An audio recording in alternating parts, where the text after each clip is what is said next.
Hello සුබ දවසක්. අවුරුද්දත් ළඟ බේර නිසා ඔන්න ඉතින් අලුව එහෙම හදන්න ඔයගොල්ලෝ බලාගෙන ඇතිනේ.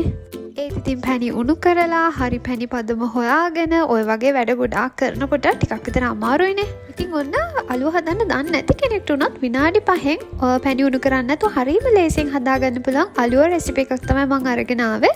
මේක හරිම රසයි.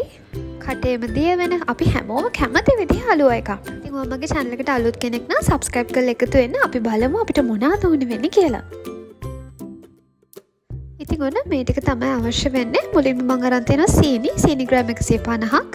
ඊළඟට හාල් පිටි ග්‍රෑම් 150ක්. මම අරගෙන තියෙන කඩේ හාල් පිටි ඔය කැමති නම් හාල් පිඟින්න දාලා කොටලා ගන්න පුළුවන්. ඊළඟට බටර් හෝ මාගරීන් ග්‍රෑම් 60ක්. ඔය කැමති නම් රට කජු ආමන්ඩ්ස් වගේ කැමති දෙයක් එකතු කරන්න පුළුවන්. ඊට අමතරව එනසල් දෙකක් අරන් තියෙනවා. හරි ඔන්න ඔය ටික තමයි අවශ්‍ය වෙන්නේ. ඉතින් මම කොහොනේ පැණි උණු කරන්නේ නැහැ කියලා. ඒ නිසා අපි මේ සීනි ටික කුඩු කරගන්න ඕනේ.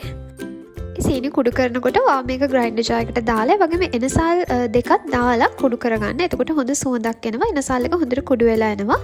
ඊට අමතරව ඔයා අලු එක දාන මේ විදිහට ට්‍රේ එකක් ලෑස්ති කරගන්න. තෙල් කඩදාසියක් දාලා ඒකේ බටර් හෝ තෙල් ටික සල්පක් ආලේප කරලා ඒකත් ලෑස්ති කරලා තියාගන්න. හරි ට්‍රේ එක ලෑස්ති කරගත්තට පස්සේ මම පෑන් එකක් ලිපේ තියලා ඒකට බටර් ටික දාගන්නවා. බටර් ටික සම්පූර්ණයෙන්ම දිය වෙන්න ඕනේ. අපි පිටි ටික මේකට දාලා පිටි ටික හිමීට බැද ගන්නයි යන්නේ. බටර් එක දිය වෙලා තිබ්බේ නැත්නම් කැට හිටින්න ගන්නවා. දැන් පිටි ටික මේ විදිහට දාගන්න. හාල් පිටි ග්‍රෑම් 150. ඊට පස්සේ විනාඩි 3-4ක් විතර මේක හොඳින් බැද ගන්න ඕනේ. අපි සාමාන්‍යයෙන් අලුව හදනකොට හාල් පිටි වෙනම කලින් අපි තාච්ච එක බැදලා නගන්න. ඉතින් එහෙම කරන්නේ නැති නිසා අපි මේ වෙලාවේදී බටර් එකත් එක්ක මේ විදිහට හාල් පිටි ටික බැද ගන්නවා. එතකොට මේක අමු වෙලා එන්නේ නැහැ. පිටි කැලි වගේ තියෙනවා නම් ඔයාගේ හැන්දෙන්ම මේක චුට්ටක් කුඩු කරගන්න. හරි ඔන්න දැන් අපේ පිටි ටික මම බාගත්තා. දැන් මේක පොඩක් නිවෙන්න තියමු. මේක හරිම රස්නෙයි. නිවුනට පස්සේ මේක ඔයාට තවත් කැට තියෙනවා නම් අතෙන් චුට්ටක් පොඩි කරගන්න. එතකොට ඉක්මනට ඒක පවුඩර් වෙනවා. මේ තියෙන්නේ ග්‍රයින්ඩ් කරගත්ත සීනි ග්‍රෑම් 150 සහ එනසල් ටික. ඉතින් මේක මාරම සුවඳයි. එනසල් පොත්තත් එක්කම ග්‍රයින්ඩ් කරගන්න. හාල් පිටි ටික චුට්ටක් නිවුනට පස්සේ අපි මේ කුඩු කරගත්ත සීනි ටික මේකට එකතු කරගමු.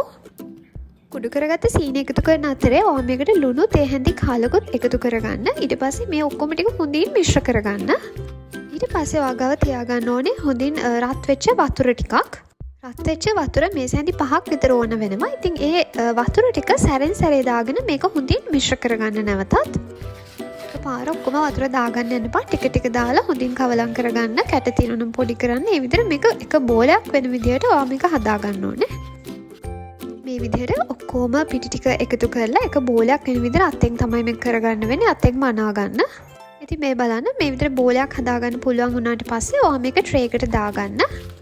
අපි සාමාන්‍ය අලුව හදනකොට වගේ ඉතාමත් ඉක්මනින් මේ වැඩේ කරන්න අවශ්‍ය නැහැ. මේක එහෙම එක පාට සෙට් වෙන්නේ නැහැ. ඊට පස්සේ ඔයා මේක ලස්සනට තුනී කරගන්න. ලස්සනට මේ විදිහට කොටු හැඩේ හදාගන්න. ඊට පස්සේ ඔයා කැමති විදිහට මේ කෑලි වලට වෙන් කරන්න. ඉතින් මං ගාව කජු ටිකක් තියෙන නිසා මං මේ ටික කපලා එක අලුව කෑල්ලක් උඩට එක කජු කෑල්ලක් වගේ වෙන්න තමයි තියන්නේ. නමුත් ඔයාට පුළුවන් කජු හරි ඔයා කැමති ඕනම දෙයක් මේකට දාන දෙයක් පුංචියට කපලා ඒක මේ මිශ්‍රණයට එකතු කරලා කපන්න කලින් මිශ්‍රණය මේ හදා ගන්නකොට මේකට එකතු කරගන්න. ඉතින් මම අද දීපු අමුද්‍රව්‍ය වලින් ඔයාට මේ විදිහට අලුව කැලි 12ක් වගේ තමයි හදා ගන්න පුළුවන්. මේවා ගොඩාක් මහතර මම ගත්තේ නැහැ. ඔයා කැමති නම් මේක ලොකුවට කැට වගේ හිටින කපා ගන්නත් පුළුවන්. නමුත් ඉතින් අවුරුද්දට කියලා ඕනට වඩා සීනි කන එක එච්චර ඇඟට හොඳත් නැහැනේ. ඒ වගේම මේ අලුව එකේ තියෙන වාසියක් තමයි ඔයාට මේක ෆ්‍රිජ් එකේ දාලා අරන් තියාගන්න පුළුවන්.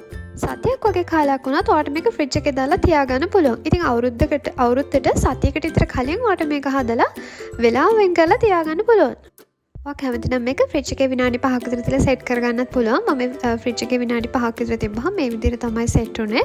එහෙම නැත්නම් ඔයාට මේක එළියෙන් තියලා තියන්නත් පුළුවන්. ඉතින් මේ බලන්නකෝ හරිම ලස්සනයි. මාරම සුවඳයි මේක. එනසල් අපි සීනිත් එක්ක කුඩු කරපු නිසා හරිම සුවඳයි මේක. ඉතින් ඔන්න බලන්න මේක හදන්න උඩරම විනාඩි 15ක් වගේ තමයි යන්නේ. ඉතින් ඔයාට විනාඩි 15කදී හරියම ලස්සනට ගොඩාක් රසට අලුව ටිකක් ඔන්න මේ දවස්වල අවුරුදු මේසට හදා ගන්න පුළුවන්. ඉතින් මම හිතනවා අද වීඩියෝ එක ඔයාලට ගොඩාක් වැදගත් වෙන්න ඇති කියලා. ඉතින් වීඩියෝ එක හොඳ නම් ලයික් එකක් දාන්න. මේ වගේ තව කැම ඉගෙන ගන්න කැමති නම් subscribe කරලා එකතු වෙන්න. එහෙනම් ඔයාලට සුබ දවසක්. bye bye.